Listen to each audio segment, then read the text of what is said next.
Dhamangaon railway परिसरात यावर्षी एक वेगळाच उपक्रम पाहायला मिळत आहे। समाजातील मंगलमुखी किन्नर समाजाने प्रथमच एकत्र येऊन शारदीय नवरात्री उत्सवाचा मोठ्या प्रमाणात आयोजन करण्यात आले आहे।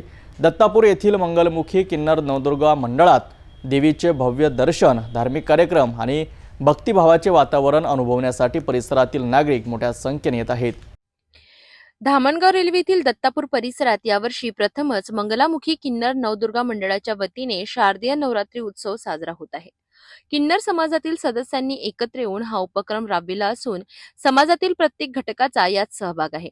नवरात्रोत्सवात 9 दिवस देवीची आराधना, कीर्तन, भजन, धार्मिक प्रवचन आणि आरत्या आयोजित केल्या जात आहे। सकाळ संध्याकाळ परिसरात आरतीच्या गजराने भक्तिभावाचे वातावरण निर्माण होत आहे। मंडळाने आकर्षक देवी मंडप, सुंदर सजावट आणि प्रकाश योजनेची व्यवस्था केली आहे। त्यामुळे परिसरात खऱ्या अर्थाने उत्सवाचे वातावरण आहे। भक्तांसाठी सुलभ दर्शन व्यवस्था करून दिली असून मंडळाच्या पदाधिकाऱ्यांनी परिसरातील नागरिकांना मोठ्या संख्येने उपस्थित राहून देवीचे दर्शन घेण्याचे आवाहन केले आहे। मंडळाच्या वतीने सांगण्यात आले की आम्ही प्रथमच हा उत्सव आयोजित करीत आहोत। किन्नर समाजाने समाजासाठी एक वेगळा उपक्रम हाती घेतला होता।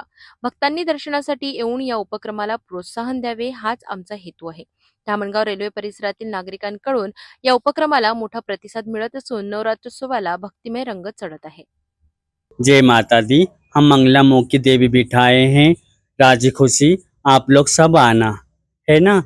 और मैं बोल रही पार्वती बाई जी, मी आशू किन्नर बोलते धामणगाववरून। तुम्हाला सर्वांना नम्र विनंती आहे की माझ्याकडे 9 दिवसाचे 9 कार्यक्रम आहे। पहिल्यांदा वर्षात मी देवी बसवलेली आहे। तुमच्या सगळ्यांच्या संसारासाठी आणि ज्यांना लेकरं बाळ नाही त्यांच्यासाठी मी इकडे दुआ करीन तुमच्या सगळ्यांसाठी।